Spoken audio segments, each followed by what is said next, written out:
My friends Oliver, Nacho, Joey, and I recently spent about 6 to 8 weeks making a live anime recommendation minimum viable product, or MVP. It utilizes machine learning to provide personalized anime suggestions to users.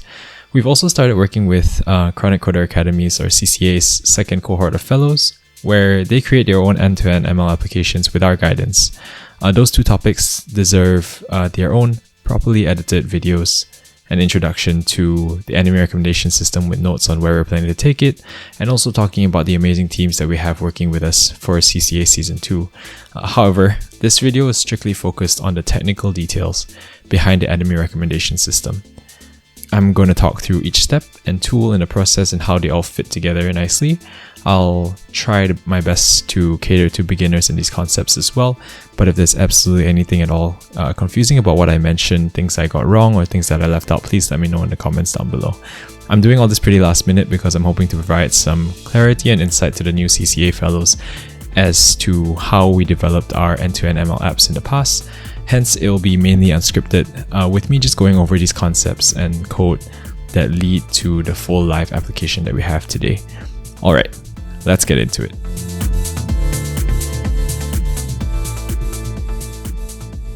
Alright, so our system architecture at a really high level starts with the data sources. Where does data come from? How is that formatted to begin with at a raw state? And then where we store the data. So it's how, it's firstly where we store it, whether it's locally or on a cloud platform, and also in what format do we store that after the pre-processing stage. And then it all gets fed into an API where we build the models and prepare that API for receiving input and also delivering recommendations. Just like we see here, it currently just takes in one name and provides firstly the recommendations, but also the anime names list, because that constantly gets updated too with new animes that are coming in. And then that all goes into a Flask web server, which kind of acts as like the bridge of communication between the backend as a whole and the front end browser, right? So the browser is kind of where, it's firstly where we get the input name from the user, but it's also where all the front end magic happens, where, with HTML, JS, and CSS, it kind of presents that information, those recommendations that we get from the API to the user and allows them to interact as a whole with our system. Yeah, so to make this all easier too, it's containerized currently with Docker, meaning that it's a very lightweight, take it and go system where you can kind of take it and put it on any different platform without having to do a lot of setup. And we'll talk all about all of this later. It's also hosted on the EC2 instance, which is a cloud platform, and that's kind of how it's currently available online. It's not like one of us is running a computer 24/7. It's kind of just in Amazon's basement. We also do version control with GitHub, meaning that all our code is all stored and all backed up every step of the way. So yeah, that's our system architecture as a whole, and we're going to go through each of these parts. First, we're going to go through the backend, and then we're going to go through everything it takes to do that front end. And then finally, we're going to talk about how we tied it all together with Docker, EC2, and GitHub as well. All right, so let's begin.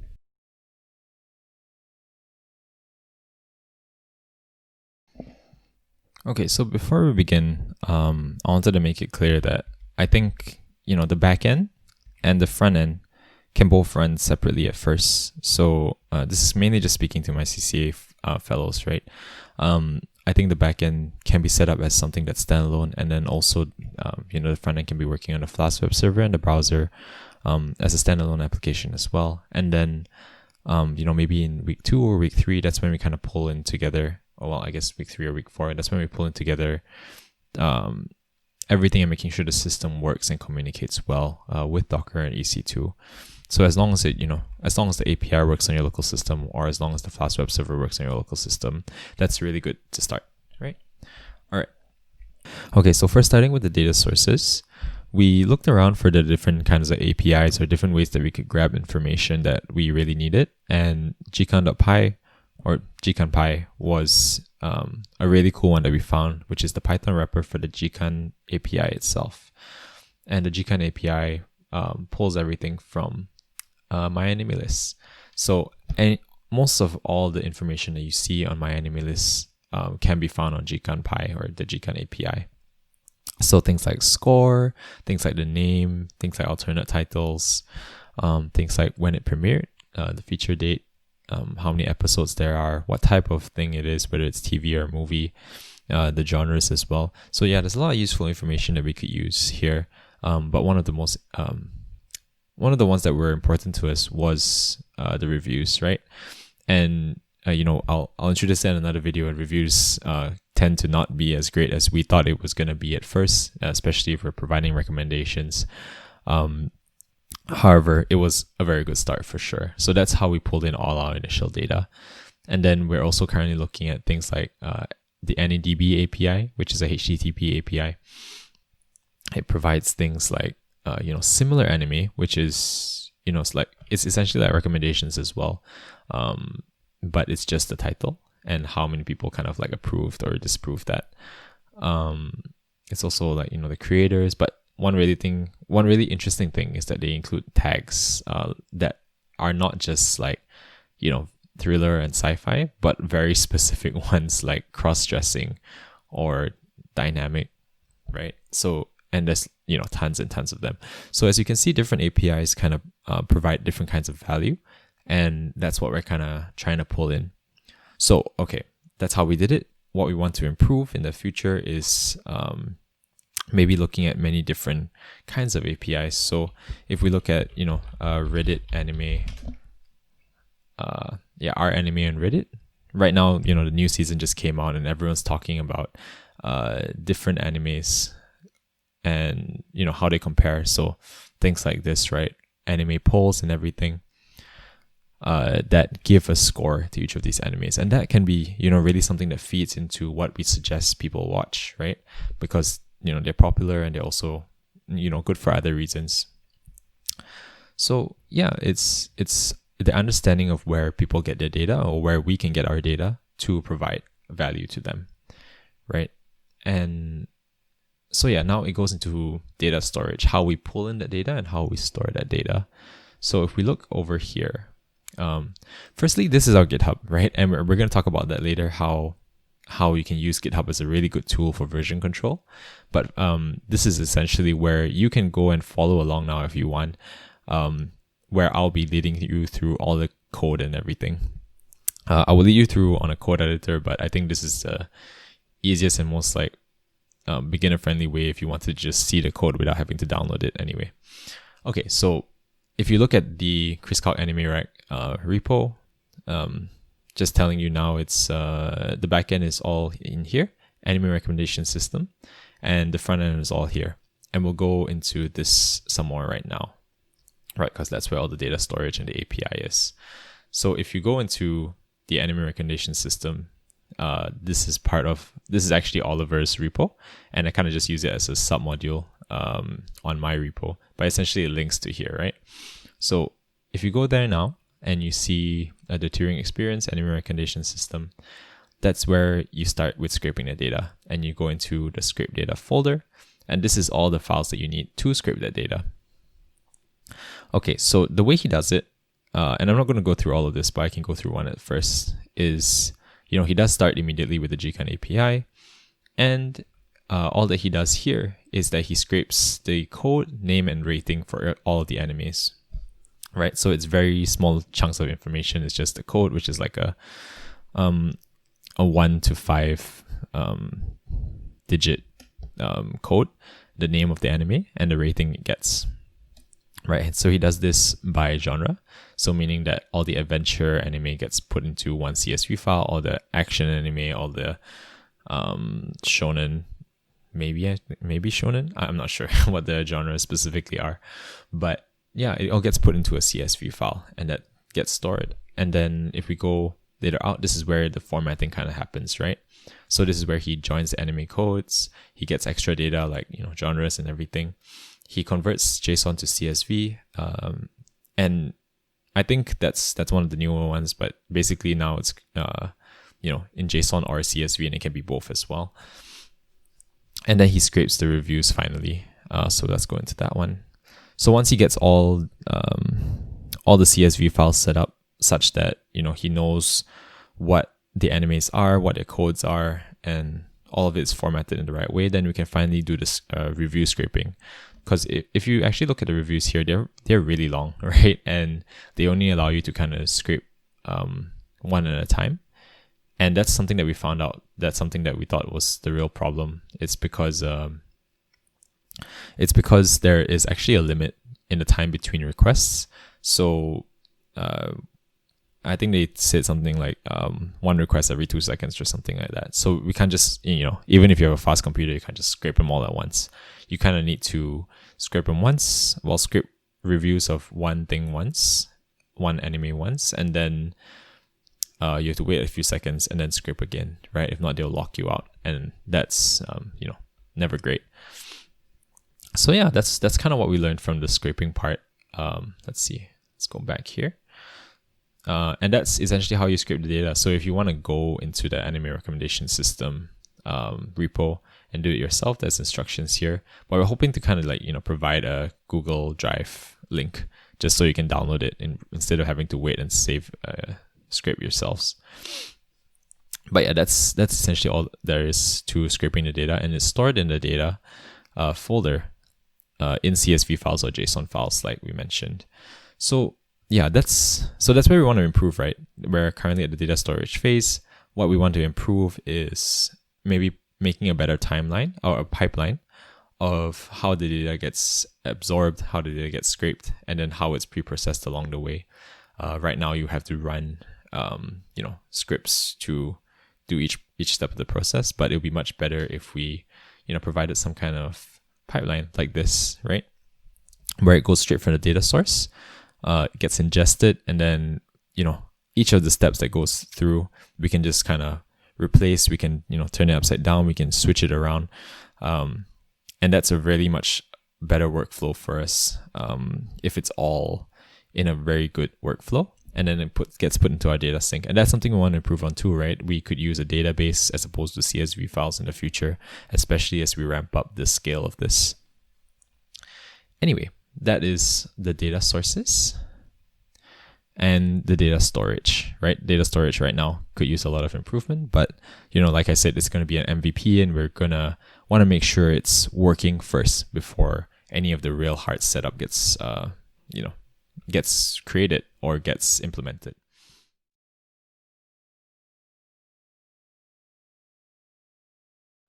Okay, so now that you have all the data that you wanted, all scraped and formatted in ways that you'd like, what we do is to produce the API, right? And the API is kind of at a base level, running off these algorithms that we had produced, right? So even with the API aside, what needs to happen is that we train the algorithms on the data that we had scraped, right?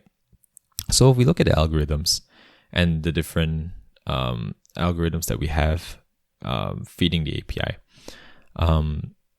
we can see how they were built and how they are called, essentially.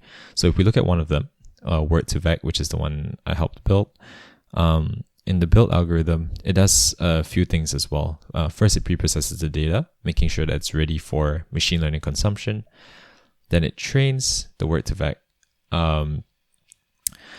Okay, so I don't want to talk too much about the machine learning stuff or how the machine learning algorithms work, but I think I'll just explain this one first. Word2vec is essentially a better semantic representation of all these words that are presented here.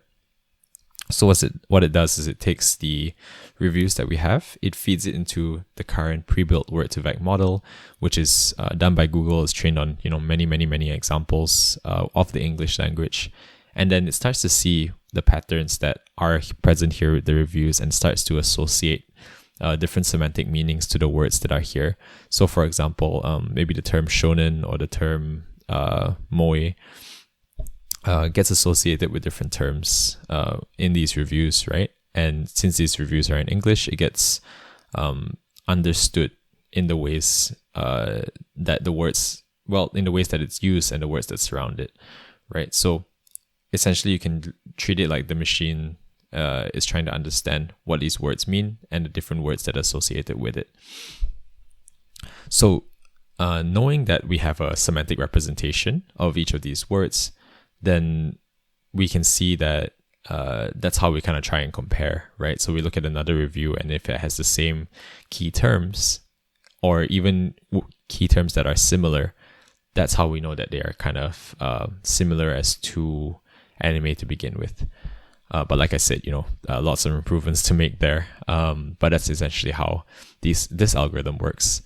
And it's the same for all the other algorithms. I mean, the process, at least, it preprocesses the data, it trains a model based on the data that we feed it, and then it provides recommendations in this function. So it just takes the title as a string, takes the data frames and the embeddings that we had previously trained and built up, and then goes through, sorts it and arranges it, and then finally presents all that information. And you can see here, if you just call the built data, it would preprocess the data first, it would train the embeddings, and then if you want, you can also build up a cosine similarity table. But what we did here is we save the data file first, so because this takes very long, right? What we do is we save the file so that we can use later for very quick inference. And then all it is calling the recommendations. So you can actually try this out yourself once you've scraped the data and you want to build the algorithm. Each of these algorithms should be able to run on their own, right? So yeah, that's how it is for every other algorithm too. And what he does is he uses a recommendations manager in the init.py file. He obtains the recommendations from each and every one of these algorithms. So similarity search, soft clustering, or synopsis similarity. So that's essentially it. He obtains the recommendations from each of the previously built algorithms, and then returns the recommendation in a format that we wanted, right? And that's all this. That's all the API does essentially. It takes in a string, returns a recommendation. However, right now it isn't communicating yet. It's currently just a function, right? So what he did for the API itself is, if we go back here and go to main.py, main.py essentially works with the recommendation manager. The recommendation manager works with the algorithms, right? So if we go into main.py, this is where the API is set up. This is where there are specific calls to make to request that we give them information with the API. So it's either we give them names or we give them recommendations based on the string that is delivered to them, right? So essentially, if someone goes to our API now and calls /API/v1 get recommendations for, let's say, Cowboy Bebop, the anime name will get stripped, and recommendations will be provided based on the anime name, and then we just return the recommendations that we have produced, right? So yeah, that's essentially it. That's the API. That's how it communicates with everything on the back end, and that's how it gives out information. It's pretty convoluted now if you're a beginner, especially, to look at the recommendations manager and see how it communicates with different files. But at the very base of it, it's very simple to start. Actually, if you look at Fast API, you can return pretty much any sort of data, and it doesn't have to be that structured, right? It can just be even in the same file. If you wanted it to return any kind of data based on any kind of input, this is where you can kind of look to start. Fast API really has a good documentation surrounding it, so you can learn all about it. Something that's really cool is that it also creates an interactive API documentation for you. So if, for example, for us, we have /get recommendations and /get names, and it will all show up here if you just go to docs, right? Actually trying that out, right? Let's just go to our live web server right now. And let's go to the API. So the API is at 8,000. If we go to docs, it just shows you, what you kind of need to put in and what kind of stuff gets sent out. Yeah, so this one has no parameters. This one has anime name as a string that you need to put in, right? So yeah, that's essentially it, and that's how it's kind of cool, right? Okay, so that is the API. What what I think we could do to improve it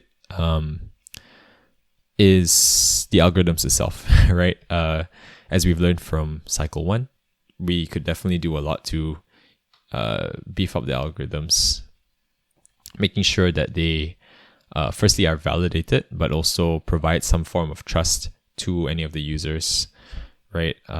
We want to make it more accurate, but also more understandable, so that people can really, judge whether it's good or not. I think on the fast API end, I think the structure is fine. I think the API itself is fine.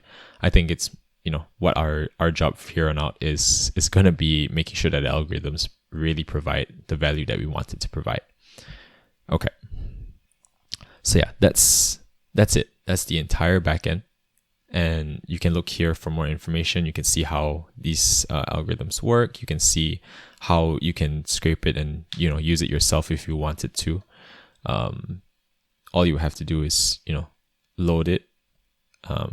Scrape the data. But like I said, we hopefully give you a link. And then all you need to do is run this command on your PC. And the API will be up at localhost. I think this should be 8,000. I think I mistyped that. Anyway.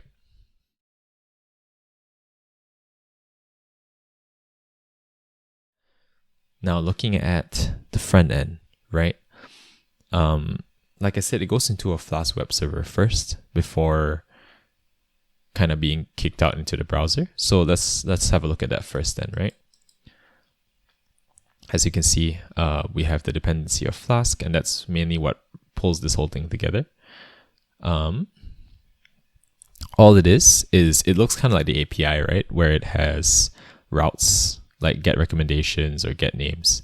And once again, if you actually wanted to see this in action, you can kind of just go to our server itself, do a slash and do like get names or something. That's wrong. Get dash names or something. And this is all the information that we kind of give, right? It's like 6,000 names. Anyway. So yeah, that's what Flask does. It's essentially, it kind of just leads you to the data that you want to return, right? So it returns things that we get currently from our API. So like for names or the recommendation, but it also serves the JS folder, the CSS folder, and it leads you to, the home page and stuff like that. So if you have multiple pages, this is be where it kind of gets managed, right? It's nothing too impressive here. I'm sure I've already missed a ton of things out, so please let me know if you have questions. But the Flask web server here is not very complex in my opinion. It's kind of just, this is what it would be if it was just, a normal Flask app. Just the top here, where it has one home page, and then it returns a template, which is the HTML file that you can kind of see if you did go here. This is just what it would return anyway. All right, so yeah, that's on the Flask web server end. So it's very simple. What I think we would do better is, I don't know. I don't know if it needs to be too much more complex. We could always do better with the organization, making sure that the routes are set up, making sure that the routes are more secure, I guess, as well, so that people can't just spam it and kind of crash the server if they wanted to. Flask is not really, Flask is more for prototyping than it is for a production environment. So things like the Django or actually Fast API as well could be used more and better in a production environment. But we are still prototyping, I guess.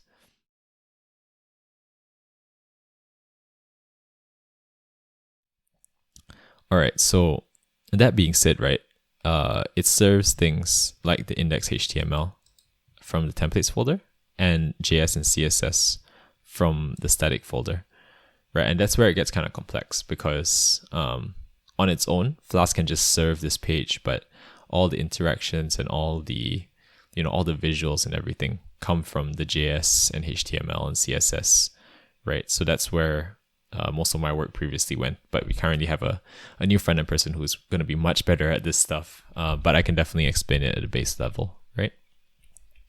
So, all right, so the Flask server is there. It's simple, it just serves it up. What it serves is where it gets complex, like I just said, right? In the HTML site, we have different placeholders for different things. So like the modal, which is this thing that pops up. What else does it have? It has the form. So the form is mainly just the input field and the recommendation button. This data list here of all our names, all probably 6,000 names. And what else does it have? And a bunch of containers. And you can see that, this is not really a normal like class. And that's due to the Tailwind syntax, which is just, everything can be done on the HTML site. That's one of the benefits of Tailwind, but this will be all like kind of scraped away and done over with a better front-end person to begin with. But yeah, so this is kind of up to your discretion. It can be as simple or as complex as you want it to be. Right here, our HTML file isn't really complex. I think this is one of the most important things as well for me, which was the G tag stuff, meaning that anyone who does go to our website and clicks on certain things, we can save that data as things that we can use to feed into our algorithms in the future. So things like what they search for is saved. Things like their clicks on yes or no, those are saved as well, right? Okay, so the JS, the HTML, I think is not, very complex. It's kind of just the styling and the location of different things as placeholders. The JS is where it gets a little bit more complex. This is where we have to handle the, this is where it calls the Flask web server, right? It treats it as a HTTP request to the Flask server, firstly to get the anime names, right? It sends a GET request to the get names URL of the Flask web server, and then it finally gives us the request that we want, right? And that's immediately called actually in the init function right here. Yeah, and then it parses the names list as a JSON, and it puts that into the whole data list as each of the names as an option, which is what we end up seeing over here, right? Without going too much into it, it's kind of messy right now, and I'm kind of embarrassed actually just talking about it. But what happens is, someone clicks the submit button, and when it's ready, when the request has been sent and the request is gotten with the request recommendations function, which works similarly to the request names function, we create all of these new rows, and all of these new rows have pictures and the modals information associated with them, and we actually do the whole HTML thing for each row or each picture as well in here. So I am 100% sure it can be better. Partly it's me being self-critical, but partly also I know that people have done it better, especially with like things like our new front-end person mentioned, like React, where you can easily make interactive and also dynamic UI as long as it's set up right, or other things with front-end, like better templates or something like that. But yeah, that's essentially all it kind of does. Every interaction that you see here is done with either JS or CSS, right?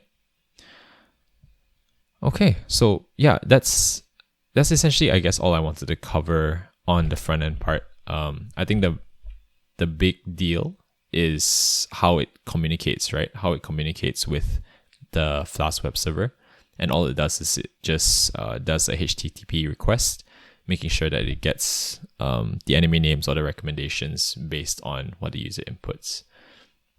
And then presenting that is however you want to do it, right?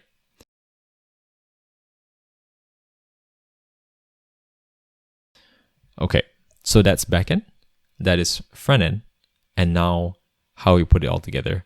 And this is where it gets less code-like, right? So once you have the backend set up and you are able to run that and put it on your local host, you can also kind of do the same with the front end, right? All it is actually is just running python main.py, and you can have the Flask web server up already. So actually let me show you, right? If we were to go to here, anime rec, and then go into the front end, right? My computer is slow. Okay, and then run python main.py. Right, okay. So yeah, you first need to obviously install the correct requirements. Conda activate. So for me, I use conda, and you can do many different things. If you just pip install, it's kind of the same thing. But I use conda for all my different libraries and all my different dependencies. So conda activate web, I think, is the one that I use. And now python main.py should work. Main.py, please. You can do it. There we go. Yeah, so like it said, it's not really a development server. It is a development server, and they warn you not to use it in production, but I wish we cared more. Anyway, so now if we actually go to localhost 5000, we can see that this pops up, right? And everything is here now as well. Is it for recommendations too, right? So yeah, this is it. It's running on my local system, and even if this whole thing goes down, my local system can take it from there, right? Okay, so yeah, that's what I mean. You make sure that you have one running on your local system, the Flask web server, and then also the API that is running on someone else's local system or your own as well, right? And that's where we can start putting things together with Docker. And I know many people haven't really heard of Docker, so I'm gonna try and explain that first. It's something that I guess is pretty new, but also very, very important.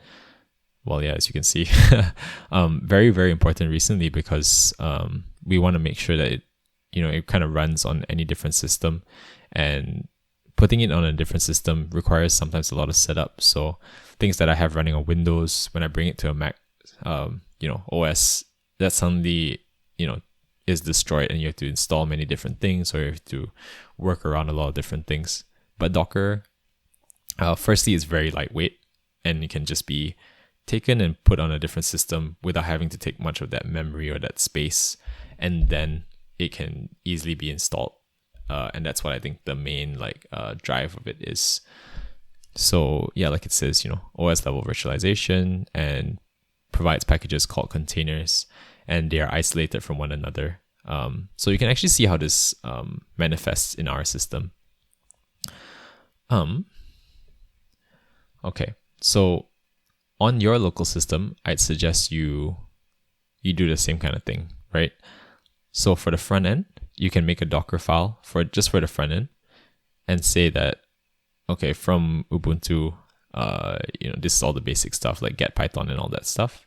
And then what I do is I copy the whole front end anime rec folder, and I go to that work directory, and then I run install the requirements. So I put all my requirements in this file here, which is not much actually. I think it's just this all stuff that Flask needs.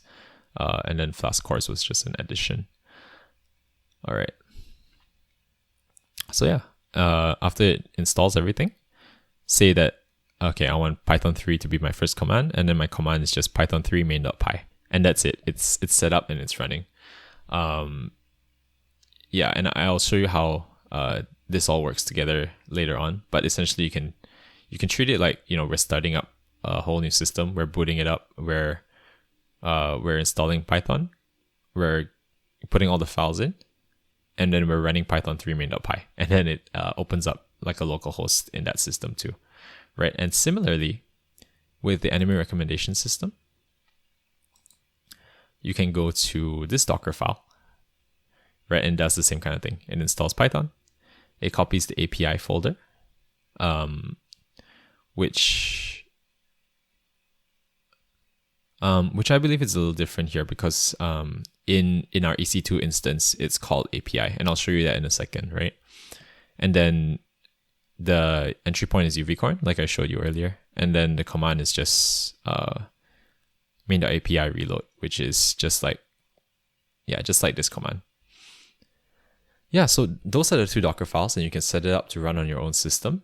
What they do is essentially, build up to calling the same thing, but now you know that it can be easily transferable to a different system, and you just use the Docker file, and it runs the same way no matter what your system's requirements are or your system's dependencies are, right? And then the really cool part is that it's pulled together with a Docker Compose. So Docker Compose is what pulls it together, right? You can state the different services that you want, or the different containers that you want to have, and then you can treat that as it's building one and this one is building a different one based on the Docker file that it had. And the build is actually where you're just stating where the Docker file is kind of located.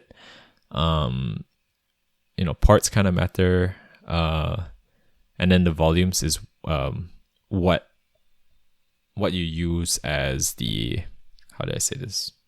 what you use as the files that you transfer over to the system. So for example, here on EC2, our file is EC2 user / frontend enemy rec, and we're treating it as / frontend enemy rec in the Docker system. So you can treat it as treat it as a separate system, as a virtual machine as well. And on that virtual machine, it will have / frontend enemy rec, and I can show you that in a second too, right?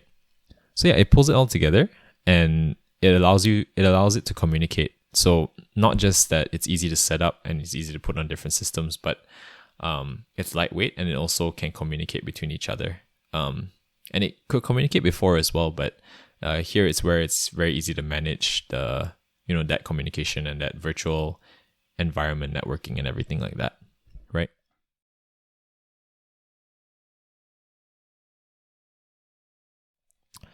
Okay, so now talking about the EC2 instance, and there are so many ways to set it up, right? I wish I had a good example here. Let's see, EC2 Flask.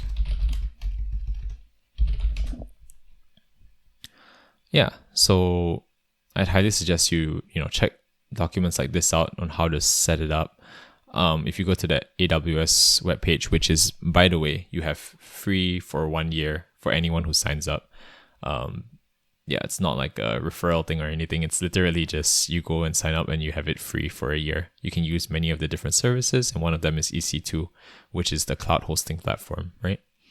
And then you can create your own virtual machine, or I guess your cloud instance. And then you add tags, security groups, you make it open to the public. And that's what we did essentially, is we made it open to the public, meaning that anyone can go to our IP, which this is our IP of the the EC2 instance, and then just access that and they can get to our webpage, right? And then deploy it, and then that's where you have your Flask set up, right?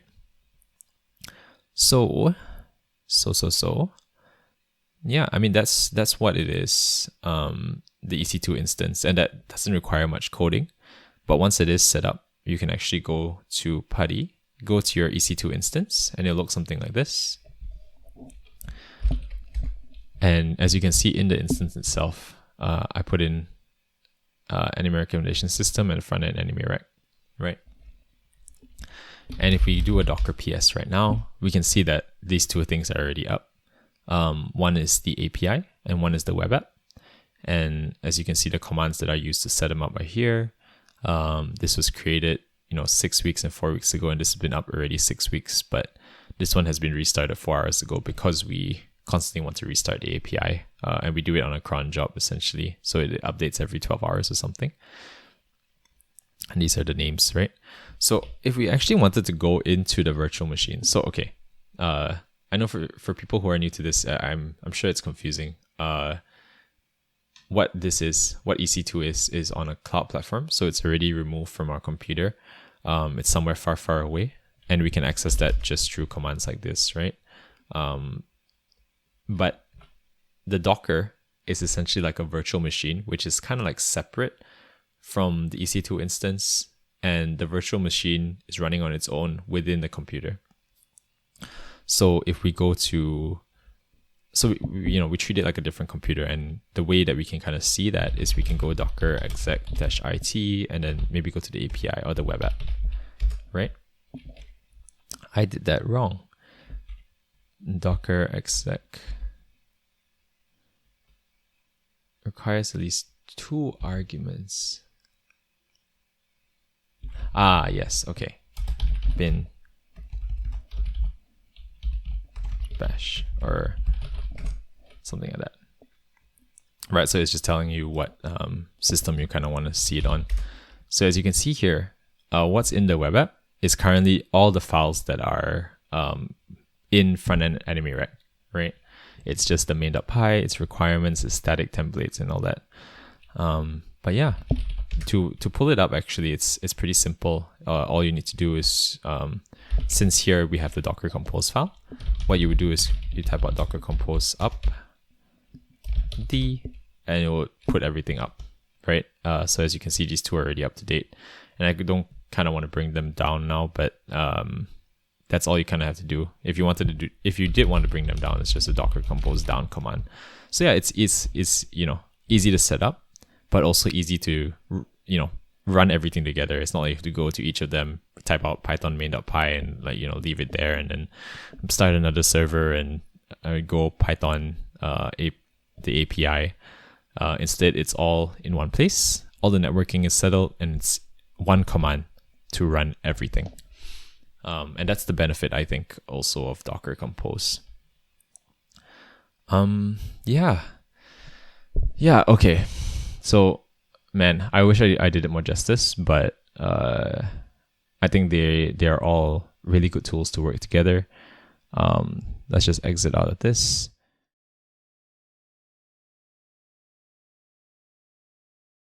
The last thing I wanted to make sure to talk about was GitHub itself, right? As you can see, the whole time I was talking about GitHub and how we have all our code here. It's really good, especially in a team, with more contributors, to have all the different versions up and backed up too, right? How you do that is a very simple, we go to the folder that we want, and we can just say git add all, git commit -a-m, which is a message, commit all, and the message can be literally anything, and then it's a git push, right? But I didn't really like the commands. I didn't really grow up learning those commands. Instead, what I'd suggest you do is, you have you have an editor of sorts, and usually those come with git push and git messages and stuff like that, and I'll show you how that works too. Right, so this is VS Code. It's one that I highly recommend for anyone. It's kind of very versatile, and it's also very fast. You can open 200,000 lines in seconds, and you can kind of use that very freely.